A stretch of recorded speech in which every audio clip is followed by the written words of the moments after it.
শুভেচ্ছা,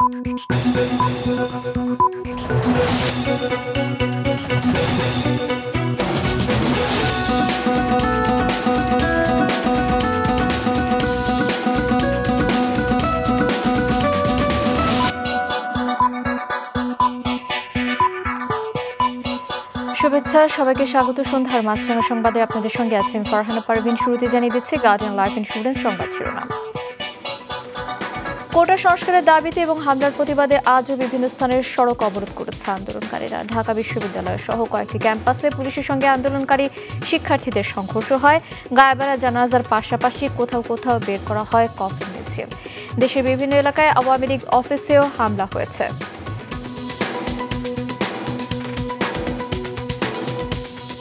আন্দোলনের সূত্র ধরে ঢাকা সহ দেশের অধিকাংশ বিশ্ববিদ্যালয় বন্ধ ঘোষণা করা হয়েছে। আজ সিন্ডিকেটের জরুরি সভায় বিশ্ববিদ্যালয়গুলো বন্ধ ঘোষণা করে শিক্ষার্থীদের হল ছাড়ার নির্দেশ দেওয়া হয়। অধিকাংশ শিক্ষার্থী হল ছাড়লেও এই সিদ্ধান্তের প্রতিবাদে কোথাও কোথাও বিক্ষোভ হয়েছে।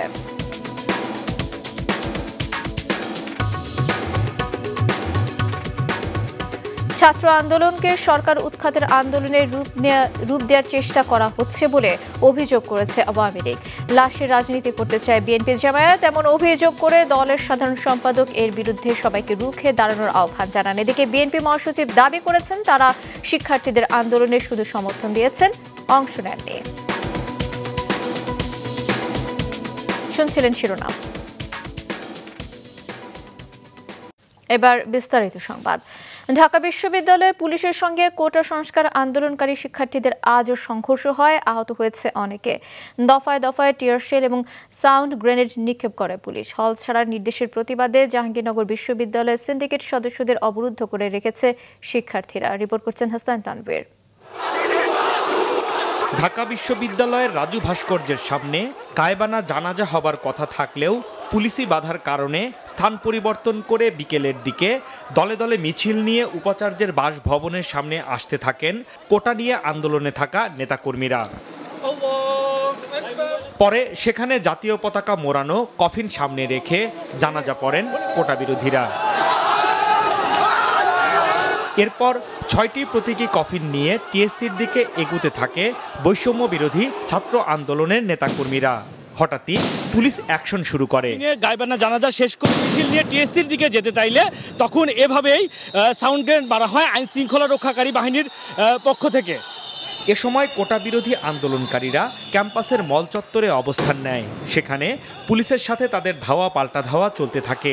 পুলিশ তাদের ক্যাম্পাস থেকে সরানো এবং ছত্রভঙ্গ করার জন্য টিয়ার শেল ও সাউন্ড গ্রেনেড ছুটতে থাকে। এদিকে সকাল 11টার দিকে ঢাকা বিশ্ববিদ্যালয়ের কলা ভবনের অপরাজেয় বাংলার সামনে নিপীড়ন বিরোধী শিক্ষকরা সমাবেশ করে শিক্ষার্থী নিহত হওয়া ও হামলার নিন্দা জানান। সকলকে বলবো, আপনারা বৈষম্যের বিরুদ্ধে আসেন, দেশের মানুষের পাশে দাঁড়ান, দেশের মানুষের অধিকারের কথা বলেন। দেশে যদি কোনো অপরাধ হয় সেটা দেখার দায়িত্ব আইন শৃঙ্খলা বাহিনীর বিচার বিভাগের, ছাত্রলীগের না। গত রাতে আন্দোলনকারীদের তোপের মুখে বিশ্ববিদ্যালয়ের বেশ কয়েকটি হলে দলীয় সকল রাজনীতি বন্ধ ঘোষণা করে অঙ্গীকারনামায় স্বাক্ষর করেন বিভিন্ন হলের প্রাধ্যক্ষ। বিকেলে জাহাঙ্গীরনগর বিশ্ববিদ্যালয়েও পুলিশের সাথে আন্দোলনকারীদের ধাওয়া পাল্টা ধাওয়া চলতে থাকে। শিক্ষার্থীরা ক্যাম্পাস না ছাড়ার ঘোষণা দেয়। আন্দোলনকারীরা সিন্ডিকেট সদস্যদের অবরুদ্ধ করে রাখে সন্ধ্যা পর্যন্ত। হাসনাইন তানভীর, মাছরাঙা সংবাদ, ঢাকা। গত কয়েকদিনের চলমান কোটা সংস্কার আন্দোলনের সূত্র ধরে ঢাকা, জাহাঙ্গীরনগর, রাজশাহী, চট্টগ্রাম বিশ্ববিদ্যালয় সহ দেশের অধিকাংশ পাবলিক বিশ্ববিদ্যালয় বন্ধ ঘোষণা করেছে সংশ্লিষ্ট বিশ্ববিদ্যালয়ের সিন্ডিকেট। একই সঙ্গে বেঁধে দেওয়ার সময়ের মধ্যে হল ছাড়তে নির্দেশ দেওয়া হয়েছে। বিস্তারিত দাউদ হাসানের রিপোর্টে। দেশের সার্বিক পরিস্থিতি বিবেচনায় স্কুল কলেজের পর এবার পাবলিক বিশ্ববিদ্যালয়গুলো বন্ধের ঘোষণা দেওয়া হয়েছে। সকালে ঢাকা বিশ্ববিদ্যালয়ের সিন্ডিকেট বৈঠকে সিদ্ধান্ত হয় অনির্দিষ্টকালের জন্য বন্ধ থাকবে ঢাকা বিশ্ববিদ্যালয়। একই সঙ্গে ঘোষণা আসে শিক্ষার্থীদের সন্ধ্যা 6টার মধ্যে হল ছাড়তে হবে। এমন ঘোষণার পর থেকেই হল ছাড়তে শুরু করেন ঢাকা বিশ্ববিদ্যালয়ের বিভিন্ন হলের আবাসিক শিক্ষার্থীরা। ঢাকার অবস্থা এমনিতেও খুব বেশি একটা ভালো না। আমার মনে হয় স্টুডেন্টদের চলে যাওয়া উচিত আর কি। এখন আমার কিছু গুরুত্বপূর্ণ জিনিস আছে যেগুলো হলে আমি মনে করতেছি না সেফ আছে, এই জন্য আমি আমার এক বাসায় আমি রেখে আসছি। আমরা নিরুপায় হয়ে যাচ্ছি আর কি সব জায়গায়, বিকজ আমরা সাধারণ শিক্ষার্থী, safety is the first priority সবার ক্ষেত্রে, সবার বাপ মা রয়েছে। সবাই সিদ্ধান্ত হয় হল খুলে দেওয়ার পর মেধার ভিত্তিতে হলে নতুন করে শিক্ষার্থীদের জন্য আসন বরাদ্দ হবে ও আন্দোলনে আহতদের চিকিৎসার সব দায়িত্ব নেবে বিশ্ববিদ্যালয় কর্তৃপক্ষ। এদিকে ঢাকা বিশ্ববিদ্যালয়ের পাশাপাশি দুপুরে জাহাঙ্গীরনগর বিশ্ববিদ্যালয়, জগন্নাথ, চট্টগ্রাম, বরিশাল, খুলনা, কুমিল্লা বিশ্ববিদ্যালয়, শাহজালাল বিজ্ঞান ও প্রযুক্তি বিশ্ববিদ্যালয়, ঢাকা প্রকৌশলী ও প্রযুক্তি বিশ্ববিদ্যালয়, শেরেবাংলানগর কৃষি বিশ্ববিদ্যালয়, রবীন্দ্র বিশ্ববিদ্যালয়, বেগম রোকেয়া বিশ্ববিদ্যালয়, পাবনা ও বিজ্ঞান প্রযুক্তি বিশ্ববিদ্যালয় এবং কুষ্টিয়া ইসলামিক বিশ্ববিদ্যালয়েও বন্ধ ঘোষণা করা হয়েছে। সবকটি বিশ্ববিদ্যালয়ের শিক্ষার্থীদের হল ছাড়ার নির্দেশ দেওয়া হয় একই সাথে। কোথাও কোথাও হল ত্যাগের নির্দেশের বিপক্ষে বিক্ষোভ করেন শিক্ষার্থীরা। দাউদ হাসান, মাছরাঙা সংবাদ, ঢাকা। কোটা পদ্ধতি সংস্কার এবং শিক্ষার্থীদের উপর হামলার বিচারের দাবিতে দেশের বিভিন্ন স্থানেও সড়ক মহাসড়ক অবরোধ করেছে আন্দোলনকারী শিক্ষার্থীরা। গায়েবানা জানাজার পাশাপাশি কফিন মিছিল বের করে তারা। Desk report. নারায়ণগঞ্জ শহরের ২ নম্বর রেলগেট এলাকা ও চাষারা গোলচত্বর এলাকায় অবস্থান নিয়ে বিক্ষোভ মিছিল করে শিক্ষার্থীরা। এদিকে ঢাকা নারায়ণগঞ্জ লিংক রোডে জলকুড়ি এলাকাতেও ছিল তাদের অবরোধ। বরিশালে কেন্দ্রীয় বাস টার্মিনাল থেকে নথুল্লাবাদে বিভিন্ন কলেজের শিক্ষার্থীরা অবস্থান নিয়ে সড়ক অবরোধ করে। শহরের হাতেমালি কলেজ এলাকায় টায়ারে আগুন জ্বালিয়ে বিক্ষোভ করে কলেজের শিক্ষার্থীরা। এতে বরিশাল থেকে ঢাকা, চট্টগ্রাম সহ দূরপাল্লা ও আঞ্চলিক রুটের সব যান চলাচল বন্ধ হয়ে যায়। গাজীপুরে কোটা সংস্কারের দাবি ও শিক্ষার্থীদের উপর হামলা এবং হত্যার ঘটনার প্রতিবাদে জেলা প্রশাসকের কার্যালয়ের সামনে বিক্ষোভ করেছে বিভিন্ন শিক্ষা প্রতিষ্ঠানের শিক্ষার্থীরা। বিশ্ববিদ্যালয় বন্ধ ও হল থেকে নির্দেশের বিরুদ্ধে প্রতিবাদ, কফিন মিছিল ও গায়েবানা জানাজা হয়েছে নোয়াখালী ও ময়মনসিংহ সহ দেশের বিভিন্ন জেলায়। এদিকে গতকাল চট্টগ্রামের সংঘর্ষে নিহত ৩ জনের মরদেহ তাদের স্বজনদের কাছে হস্তান্তর করা হয়েছে। নগরীর লালদিঘির ময়দানে বিকেলে তাদের গায়েবানা জানাজা অনুষ্ঠিত হয়েছে। দুপুরে টাঙ্গাইলে বঙ্গবন্ধু সেতুর পূর্ব গোলচত্বর এলাকায় অবস্থান নেয় শিক্ষার্থীরা। এতে প্রায় ১০ কিলোমিটার এলাকায় যান চলাচল বন্ধ হয়ে যায়। চাঁপাইনবাবগঞ্জ, সুনামগঞ্জ মহাসড়কে সড়ক অবরোধ করলে দীর্ঘ যানজট তৈরি হয়। এছাড়া হবিগঞ্জ ও পটুয়াখালী সহ দেশের বিভিন্ন স্থানে সড়ক মহাসড়ক অবরোধ করে রাখে আন্দোলনকারীরা। পটুয়াখালীতে বিক্ষোভ মিছিল বের করলে ছাত্রলীগের সাথে সংঘর্ষ হয়। শরীয়তপুরে পদ্মা সেতু এলাকায় ছাত্রলীগ ও আন্দোলনকারীদের মধ্যে ধাওয়া পাল্টা ধাওয়া হয়েছে। সংঘর্ষ হয়েছে জামালপুর ও ব্রাহ্মণবাড়িয়াতেও। যশোরে অন্তত ২০টি শিক্ষা প্রতিষ্ঠানের ছাত্রছাত্রীরা বিক্ষোভ করেছে। এদিকে ভোলা, দিনাজপুর ও যশোরে কোটা বাতিল আন্দোলনের নামে ষড়যন্ত্রের প্রতিবাদে মানববন্ধন করেছে মুক্তিযোদ্ধা ও সন্তান কমান্ড। সজীব সাদিক, মাছরাঙা নিউজ ডেস্ক। রংপুরে কোটা আন্দোলনের সমন্বয়কারী বেগম রোকেয়া বিশ্ববিদ্যালয়ের ইংরেজি বিভাগের শিক্ষার্থী আবু সাইদকে দুপুরে পারিবারিক কবরস্থানে দাফন করা হয়েছে। এর আগে সকালে ৯টায় সাইদের গ্রামের বাড়ি পীরগঞ্জ উপজেলার জাফরপাড়া কামিল মাদ্রাসা মাঠে তার জানাজা হয়। গতকাল দুপুরে রংপুর বেগম রোকেয়া বিশ্ববিদ্যালয়ে চলমান কোটা বিরোধী আন্দোলনের সময় পুলিশের গুলিতে নিহত হন ওই বিশ্ববিদ্যালয়ের শিক্ষার্থী আবু সাইদ। তার মৃত্যুতে এলাকায় শোকের ছায়া নেমে এসেছে। আমরা এটার সঠিক বিচার সরকারের কাছে চাই এবং এটা আমাদের দাবি। আমার ভাই হিসেবে আমি দাবি করতেছি তার বোন। আবু সাইদের উপর যে হামলাটা হয়েছিল এটা যদি বিশ্ববিদ্যালয় প্রশাসনের একটু সুদৃষ্টি থাকতো তাহলে হয়তো বা এই প্রাণটা ঝরে যেত না। এদিকে কোটা সংস্কার আন্দোলন এবং এ নিয়ে উদ্ভূত পরিস্থিতি নিয়ে আজ সন্ধ্যা 7:30টায় জাতির উদ্দেশ্যে ভাষণ দেবেন প্রধানমন্ত্রী শেখ হাসিনা। অপশক্তির বিরুদ্ধে সবাইকে রুখে দাঁড়ানোর আহ্বান জানিয়েছেন আওয়ামী লীগের সাধারণ সম্পাদক। বিকেলে বঙ্গবন্ধু অ্যাভিনিউ আওয়ামী লীগের কেন্দ্রীয় কার্যালয়ের সামনে গতকালের সংঘর্ষে নিহত ঢাকা কলেজ ছাত্রলীগ কর্মী সবুজের জানাজা শেষে তিনি এই আহ্বান জানান। গতকাল দুপুরে রাজধানীর সায়েন্স ল্যাব থেকে আসা কোটা সংস্কারের দাবিতে আন্দোলনরত শিক্ষার্থীদের মিছিল প্রতিরোধ করতে নিজেদের কলেজের সামনে অবস্থান নেয় ঢাকা কলেজের ছাত্রলীগের নেতাকর্মীরা। এক পর্যায়ে সংঘর্ষে জড়িয়ে পড়ে দুই পক্ষ, আহত হয় অর্ধশতাধিক। গুরুতর আহত অবস্থায় হাসপাতালে নেওয়া হলে ঢাকা কলেজের পরিসংখ্যান বিভাগের সবুজ আলী নামের এক শিক্ষার্থী ছাত্রলীগ কর্মী নিহত হন। বিকেলে শাহবাগ মোড়ে অনুষ্ঠিত হয় সবুজের জানাজা, যেখানে অংশ নেয় ছাত্রলীগ যুবলীগের নেতাকর্মীরা। আমাদের ছাত্রলীগের ভাই বোনদের যে রক্ত ঝরেছে, বিভিন্ন শিক্ষা প্রতিষ্ঠানে আমাদের নারী শিক্ষার্থীদের উপর যে অমানবিক আচরণ করা হয়েছে, ছাত্রলীগের নেতাকর্মীদের উপর যেভাবে তাণ্ডব পরিচালনা করা হয়েছে, প্রত্যেক ফোঁটা রক্তের জবাব বাংলাদেশ ছাত্রলীগের কাছে দিতেই হবে। এরপর সবুজের মরদেহ নেওয়া হয় বঙ্গবন্ধু অ্যাভিনিউয়ের আওয়ামী লীগের কেন্দ্রীয় কার্যালয়ের সামনে। সেখানে জানাজায় অংশ নেন আওয়ামী লীগ ও সহযোগী সংগঠনের নেতাকর্মীরা। পরে দলের সাধারণ সম্পাদক বলেন, অপশক্তির বিরুদ্ধে সবাইকে রুখে দাঁড়াতে হবে। এখানে শুধু পুলিশের শক্তি নয়, আমি সারা দেশে আওয়ামী লীগের প্রত্যেক নেতা কর্মীকে আমাদের নেত্রীর পক্ষ থেকে নির্দেশ দিচ্ছি, সারা দেশে সতর্ক হয়ে শক্ত অবস্থা নিয়ে এই অশুভ অপশক্তিকে প্রতিহত করতে হবে। জানাজা শেষে সবুজের মরদেহে প্রধানমন্ত্রী শেখ হাসিনার পক্ষ থেকে ফুলেল শ্রদ্ধা নিবেদন করা হয়। কেন্দ্রীয় ও মহানগর আওয়ামী লীগ, স্বাধীনতা চিকিৎসা পরিষদ সহ বিভিন্ন সংগঠনের পক্ষ থেকেও শ্রদ্ধা জানানো হয়। মাহমুদুল হাসান, মাছরাঙা সংবাদ, ঢাকা।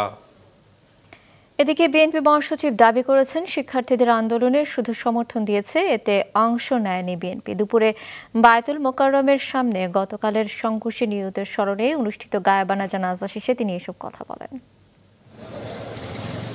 বাদ জোহর বায়তুল মোকাররম মসজিদে চলমান কোটা বিরোধী আন্দোলনে সারা দেশে নিহতদের জন্য বিএনপির গায়েবানা জানাজার কর্মসূচি ছিল পূর্ব ঘোষিত।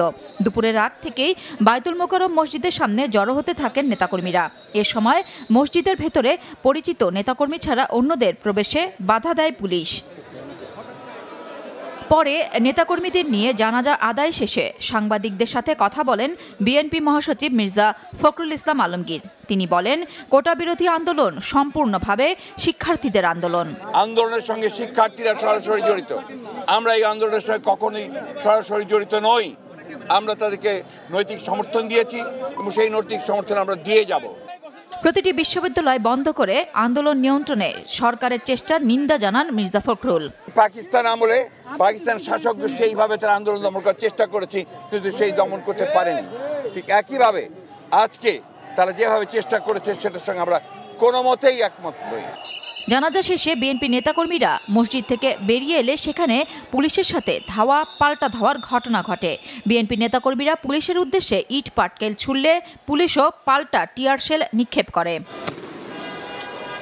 বেলা ২টার পর শান্ত হয় বায়তুল মোকাররম এলাকার পরিস্থিতি। নাশকতার সাথে যুক্ত এই ধরনের আমাদের বেশ কিছু গ্রেপ্তার আছে। আমাদের ২জন পুলিশ সদস্য আহত হয়েছে এবং আমরা তাদেরও চিকিৎসার জন্য পাঠিয়েছি। এদিকে গতরাতে নয়াপল্টনে কয়েক দফা ককটেল বিস্ফোরণের পর ঢাকা মহানগর পুলিশের অতিরিক্ত কমিশনার হারুনুর রশিদের নেতৃত্বে গোয়েন্দা পুলিশের একটি দল বিএনপির কার্যালয়ে তল্লাশি চালায়। ছাত্রদলের সাবেক সভাপতি কাজী রনকুল ইসলাম শ্রাবণ সহ ৭ জনকে আটক করে পুলিশ। এরপর বিএনপির কেন্দ্রীয় কার্যালয়কে ক্রাইম সিন ঘোষণা করা হয়েছে। সেখানে কাউকে প্রবেশ করতে দেওয়া হচ্ছে না। নুরুন নাহার বিলি, মাছরাঙা সংবাদ, ঢাকা। ৭১-এর পরাজিত শক্তি এখন কোমলমতি শিক্ষার্থীদের ওপর ভর করে দেশব্যাপী নৈরাজ্য চালাচ্ছে বলে মন্তব্য করেছেন মুক্তিযুদ্ধের ছাত্র জনতা। বিকেলে জাতীয় জাদুঘরের সামনে মহাসমাবেশে এমন মন্তব্য করেন সংগঠনটির নেতারা। বলেন, কোটা আন্দোলনের নামে তারা সরকার পতন আন্দোলনের পায়তারা করছে। তাদের সেই স্বপ্ন বাস্তবায়ন করতে দেওয়া হবে না জানিয়ে মুক্তিযুদ্ধের পক্ষের সবাইকে নিয়ে তীব্র আন্দোলন গড়ে তোলার হুঁশিয়ারি দেন বক্তারা। বলেন, যারা ক্যাম্পাসে রাজাকার বলে স্লোগান দিয়েছে তাদের পূর্বপুরুষেরা রাজাকার। কোটা আন্দোলনের বিরুদ্ধে নয়, বরং দেশবিরোধী জামায়াত শিবির বিএনপি অপশক্তির বিরুদ্ধে সংগঠনটির অবস্থান বলেও সে সময় জানান বক্তারা। যথাযথ ধর্মীয় মর্যাদায় রাজধানী ঢাকা সহ সারা দেশে পালিত হচ্ছে শোকাবহ পবিত্র আশুরা। এই উপলক্ষে প্রতি বছরের মতো তাজিয়া মিছিল বের করেন বাংলাদেশের শিয়া সম্প্রদায়ের মুসল্লিরা। সকালে পুরানা পল্টন থেকে বের হয় প্রথম শোক মিছিল। পরে বেলা 12টায় হোসেনি দালাল ইমামবাড়া থেকে তাজিয়া মিছিল বের করা হয়। মিছিলটি Azimpur, new market, science laboratory এবং মোহাম্মদপুর ঘুরে ধানমন্ডি লেকে গিয়ে শেষ হয়। আজকে মহরম, এই দিন আমাদের হোসেন রাদিয়াল্লাহু আনহু সাল্লাম কারবালার ময়দানে শহীদ হয়েছে। আমরা এই দিনটা শোকভাবে পালন করি, যেহেতু মওলা হুসাইন এত বড় কুরবানি দিয়েছে দিনের জন্য।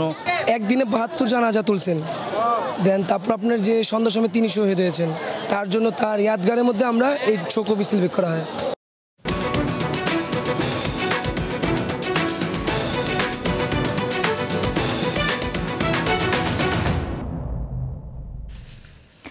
গাজায় জাতিসংঘ পরিচালিত একটি স্কুল সহ বিভিন্ন স্থানে ইসরায়েলি হামলায় আরও অন্তত 50 জন নিহত হয়েছে, আহত হয়েছে শতাধিক। গতকালের হামলায় নুসেইরাত এলাকায় জাতিসংঘ পরিচালিত একটি স্কুলের সামনে বোমা হামলায় প্রাণ গেছে অন্তত 23 জনের। এ নিয়ে দীর্ঘ 9 মাসের বেশি সময় ধরা চলা যুদ্ধে গাজায় জাতিসংঘের 70% বেশি স্কুলে বোমা হামলা চালালো ইসরায়েলি বাহিনী। গতকাল খান ইউনিসে চালানো আলাদা হামলায় অন্তত 27 জন নিহত হয়।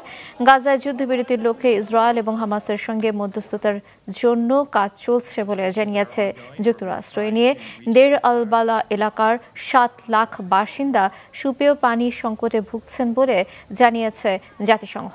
নতুন করে দেখা দিয়েছে খাবার সংকটও।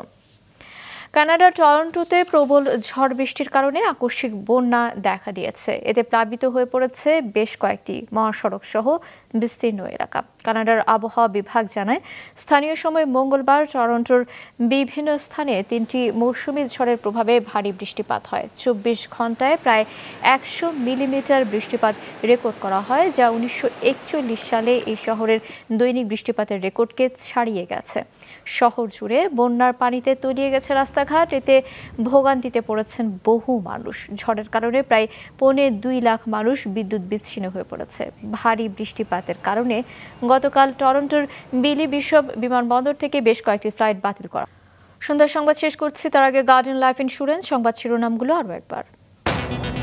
বিভিন্ন স্থানে আজও আন্দোলনকারীদের সড়ক অবরোধ, নিহতদের স্মরণে গায়েবানা জানাজা, কয়েকটি বিশ্ববিদ্যালয়ে পুলিশের সঙ্গে সংঘর্ষ।